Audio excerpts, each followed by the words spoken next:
Good morning student. आज हम पढ़ेंगे अरस्तु के जीवन परिचय के बारे में। अरस्तु राजनीति विज्ञान के जनक हैं और वह यूनान के दार्शनिकों में सुकरात, प्लेटो के बाद अरस्तु का नाम उल्लेखनीय है। यह यूनान की गुरु शिष्य परंपरा का तीसरा सोपान था। यूनान का दर्शन बीज की तरह सुकरात में आता और लता की भांति प्लेटो में फैलता और पुष्प की भांति अरस्तु में खिल गया। ये एक लाइन है कि बीज है वो सुकरात है और लता है वो प्लेटो है और पुष्प है वो अरस्तु है। गुरु शिष्य की इतनी महान 3 पीढ़ियाँ विश्व इतिहास में और कहीं दिखाई नहीं देती। तो अब हम पहले प्लेटो देख चुके हैं। प्लेटो के गुरु हैं वो सुकरात हैं। सुकरात है वो एक महान आदर्शवादी विचारक थे। उनके शिष्य हुए प्लेटो। प्लेटो का यथार्थ और वैज्ञानिक दृष्टिकोण का अध्ययन हम इससे पहले कर चुके हैं। और उसके बाद प्लेटो के शिष्य अरस्तु बहुमुखी प्रतिभा का धनी था। मानव जीवन और प्रकृति विज्ञान का शायद ही कोई ऐसा पहलू हो जिसका चिंतन अरस्तु ने ना किया हो। उसकी इसी प्रतिभा के कारण उसे बुद्धिमानों का गुरु कहा जाता है। अब प्रश्न बन रहा है यहाँ पे छोटा, बुद्धिमानों का गुरु कौन है? तो उत्तर होगा अरस्तु। सामाजिक विज्ञान में नवीन विषयों का जन्मदाता कौन है? अरस्तु। मैक्सी ने उसे प्रथम राजनीतिक वैज्ञानिक कहा है। आने वाले टाइम में हम देखेंगे भी उन्होंने ऐसे क्या कार्य किए कि उन्हें प्रथम राजनीतिक वैज्ञानिक कहा गया। उससे पहले हम अरस्तु के जीवन परिचय के बारे में थोड़ा जान लेते हैं।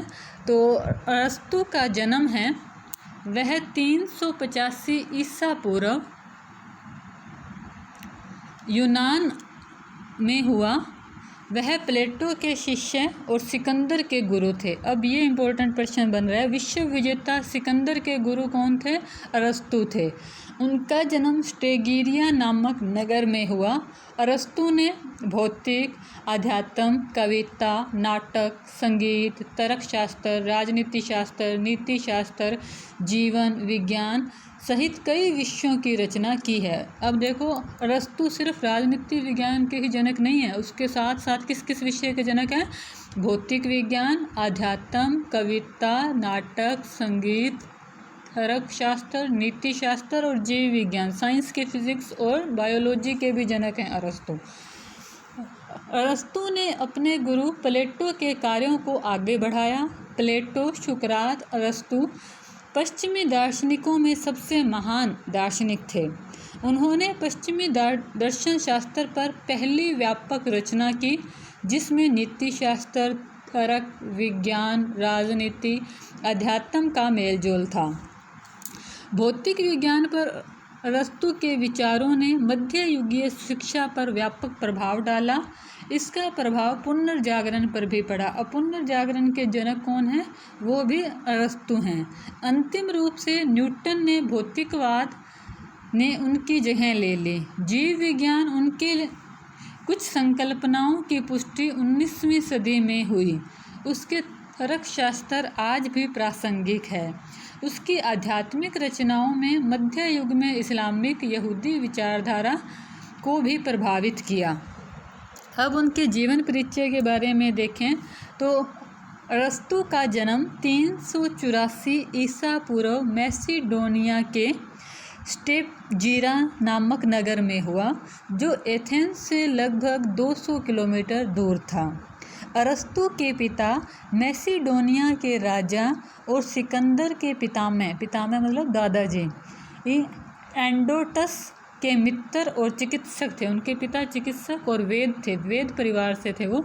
ऐसा लगता था कि अरस्तु भी चिकित्सा समाज का ही सदस्य होंगे, लेकिन धीरे धीरे उनका झुकाव दर्शन और तर्क की तरफ होने लगा और 18 वर्ष की आयु में वो प्लेटो के जो शिक्षालय खोला था प्लेटो ने अकादमी, उसमें प्रवेश लेने के लिए एथेंस चले गए।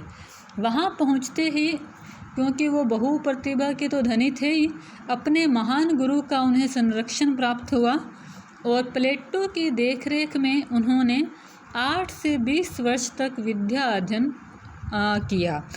वास्तव में अरस्तु की विचारधाराओं में, यहाँ तक कि अधिकांश प्लेटो विरोधी विचारधाराओं में भी प्लेटो के सिद्धांतों की व्यापकता यह बताती है। मतलब अरस्तु को सबसे ज़्यादा प्रभावित करने वाले जो थे वो उनके गुरु थे, प्लेटो थे। प्लेटो से उन्होंने दर्शन की शिक्षा है वह ग्रहण की और एथेंस के अंदर उन्होंने अपने 8 से लेकर 20 साल तक का समय बिताया। एथेंस के जो उनका जीवन परिचय था, विद्यालय के अंदर अध्ययन ग्रहण करने के बाद वह मैसिडोनिया वापस आ गए और मैसिडोनिया के राजा फिलिप जो थे, फिलिप सिकंदर के पिता हैं, फिलिप ने अरस्तु को सिकंदर की शिक्षा का कार्य सौंपने के लिए उसे पेल्ला में अपने दरबार में बुलाया। और इससे स्पष्ट पता लगता है कि अरस्तु अपने समय के कितने फेमस दार्शनिक बन चुके थे कि उस समय के जो राजा थे फिलिप्स, उन्होंने अपने पुत्र सिकंदर की शिक्षा का पूरा भार है अरस्तु को सौंप दिया। फिलिप का दृढ़ निश्चय था कि उसके पुत्र को हर तरह की शिक्षा दी जानी चाहिए, क्योंकि उसने उसके संबंध में अनंतर योजनाएं बनाई थी। 356 ईसा पूर्व में उनकी थ्रेस पर विजय हो जाने से वह वहाँ की सोने की खानों पर भी उन्होंने अधिकार कर लिया। जब अरस्तु ने सिकंदर को पढ़ाना आरंभ किया तो उस समय सिकंदर की आयु 13 वर्ष थी और वह एक उद्दंड और क्रोधी हठीले बालक थे। और अरस्तु के द्वारा अच्छी शिक्षा योजना के कारण वह एशिया विजय के लिए रवाना हुए और पूरे विश्व के समक्ष विश्व विजेता के रूप में उभरे। और सिकंदर की शिक्षा व्यवस्था पूर्ण होने के बाद अरस्तु ने 335 ईस्वी के अंदर अपना एक विद्यालय खोला। उस विद्यालय का नाम था लीसियम। अब ये छोटा क्वेश्चन बन रहा है यहाँ पे कॉम्पिटिटिव एग्ज़ाम के हिसाब से। अरस्तु के विद्यालय का नाम क्या था? अरस्तु के विद्यालय का नाम है लीसियम। और अब प्रश्न आएगा विद्यालय की स्थापना कब की? तो 335 ईसा पूर्व में की। और उस समय अरस्तु की लोकप्रियता इतनी अधिक थी कि उनके विद्यालय में एडमिशन लेने के लिए बहुत से विद्यार्थी हैं वो इकट्ठे हो गए। अरस्तु ने दर्शन, राजनीति विज्ञान, नीति शास्त्र और तुलनात्मक राजनीति के लिए भी बहुत प्रयास किए। अरस्तु ने अपने समय के 158 देशों के संविधानों का अध्ययन किया। संविधानों का अध्ययन कर तुलनात्मक राजनीति का विकास में अहम रोल अदा किया। और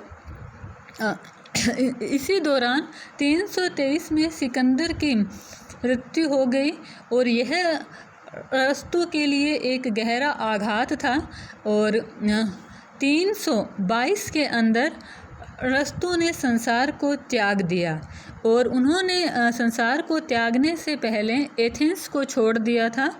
और उन्होंने एथेंस को छोड़ते समय कहा था कि मैं एथेंस वासियों को दोबारा वही अपराध करने का मौका नहीं दूंगा, क्योंकि उनके गुरु प्लेटो के जो गुरु थे सुकरात, उनको एथेंस के अंदर विषपान करवाया गया था। और इसीलिए जब उनके शिष्य सिकंदर की मृत्यु हो गई और दूसरे व्यक्ति हैं वो शासक बने तो जो अरस्तु थे, अरस्तु ने एथेंस छोड़कर एकांतवासी जीवन बिताया और 322 ईसा पूर्व में उनका देहांत हो गया। अब हम देखेंगे अरस्तु की रचनाएं। अब अरस्तु बहुमुखी प्रतिभा के विलक्षण व्यक्ति थे। उनकी अनेक रचनाएं हैं। लगभग ऑक्सफोर्ड विश्वविद्यालय में यह समूचा ग्रंथ संग्रह 3500 पृष्ठों में है, जो 1200 खंडों में प्रकाशित हुआ है। अरस्तु के जीवन चरित्र के साथ जो सूची दी है उसमें अरस्तु की लगभग 400 रचनाएं बताई जाती हैं। और उसकी जो प्रसिद्ध रचनाएं हैं वो हम निम्न प्रकार से है। पहली है राजनीति के ऊपर पॉलिटिक्स को पाई एथिकन्स भी कहते हैं, पॉलिटिक्स है।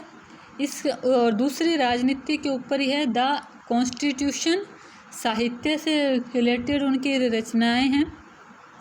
तर्कशास्त्र, भौतिक विज्ञान और शरीर विज्ञान से संबंधित भी उन्होंने बहुत सी रचनाओं का प्रकाशन किया है, जैसे problems, history of elimination, parts of elimination, movement of animals, progression of animals, generation of animals, sense and sensibilities, Eudemian ethics, ये उनकी प्रसिद्ध रचनाएं हैं।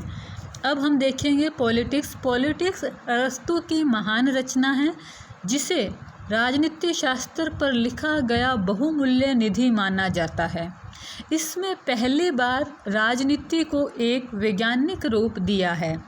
प्लेटो राजनीति और नीति शास्त्र में ज़्यादा भेद नहीं करते, जबकि अरस्तु ने अपने इस ग्रंथ में राजनीति को नीति शास्त्र से पृथक किया है। पॉलिटिक्स के विषय में अनेक विरोधी भावनाएं और विचार भी विद्यमान हैं, उसकी भी आलोचना की जाती है, लेकिन यह राजनीति विज्ञान में अरस्तु की अनुपम देन है। प्रोफेसर बाकर ने कहा है, राजनीति क्षेत्र में यह सर्वश्रेष्ठ रचना है। पॉलिटिक्स जो रचना है वो 8 भागों में विभक्त है। पहला भाग राज्य के नेचर और दास्ता का वर्णन मिलता है। दूसरे भाग में प्लेटो के आदर्श राज्य की आलोचना की गई है।